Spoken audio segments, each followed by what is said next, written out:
قریب ہوتا ہے، وہ جستجو سے بھی وہاں قریب ہوتا ہے، اس کا ظاہر مخلوق میں ہوتا ہے لیکن اس کا باطن در مصطفیٰ سے جڑا ہوا ہوتا ہے۔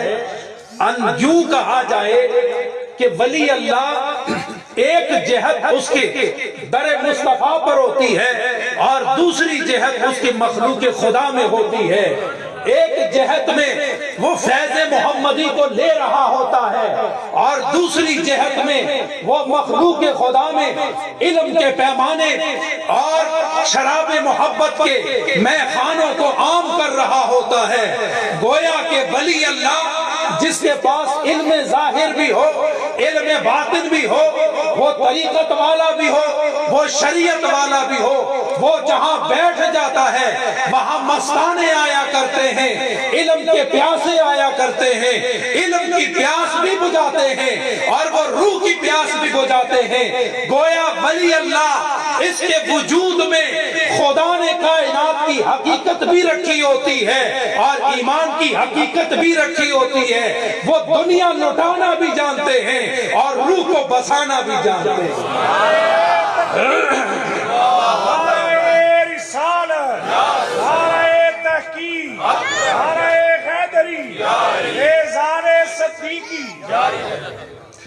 حضرات گرامی، گویا علم توجہ چاہوں گا، تاجدار ختم نبوت زندہ باد، تاجدار ختم نبوت زندہ باد، تاجدار ختم نبوت صرف علم جو طریقت سے منسلک نہ ہو اس میں روشنی تو ہوتی ہے لیکن چاشنی نہیں ہوتی۔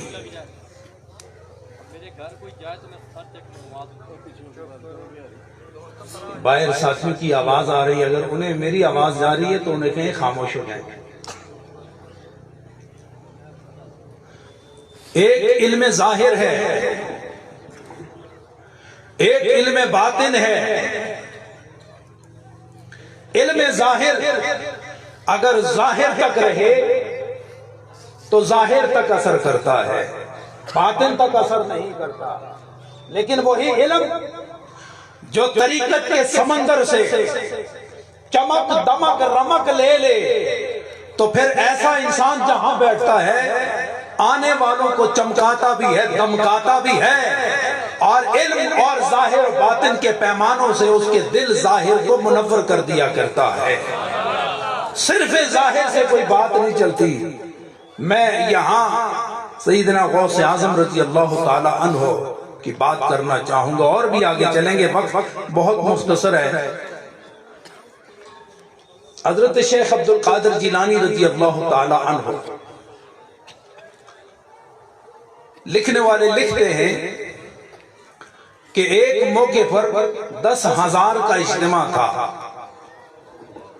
اور 10,000 کے اجتماع میں آپ کے نور نظر حضرت عبد الوہاب رحمت اللہ تعالی علیہ یا غالباً حضرت عبد الرزاق رحمت اللہ تعالی علیہ آپ کی اس مجلس میں بیٹھے تھے۔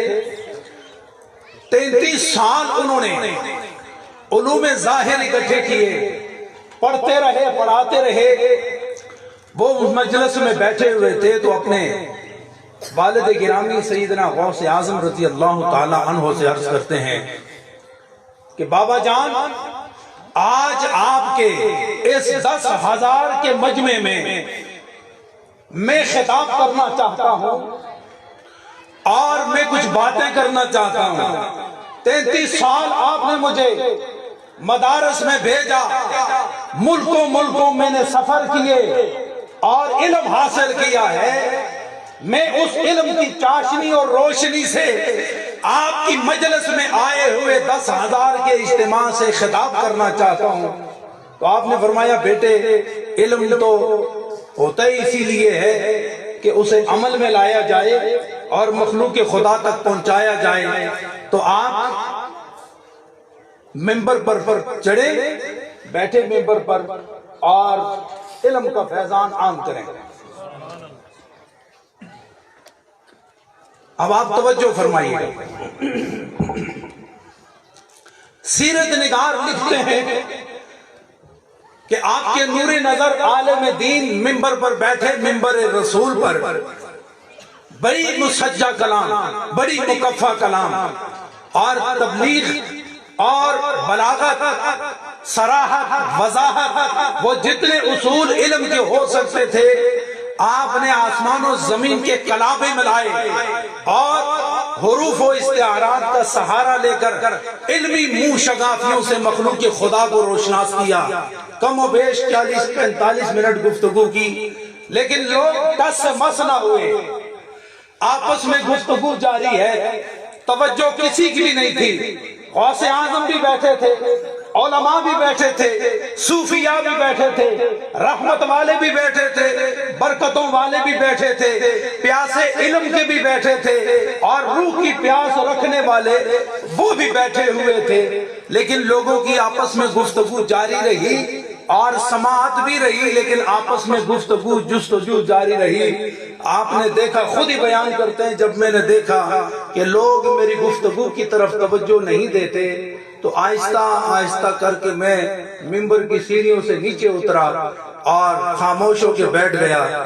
اس کے بعد غوث اعظم رضی اللہ تعالی عنہ آپ جلوہ آرائے ممبر رسول ہوئے، آپ بیٹھے، آپ نے ایک نظر بھر کے پورے مجمع کو دیکھا اور ارشاد فرمایا کہ رات کو اب آپ گفتگو کو ذرا سنیں کہ وہ کہنا کیا چاہتے ہیں۔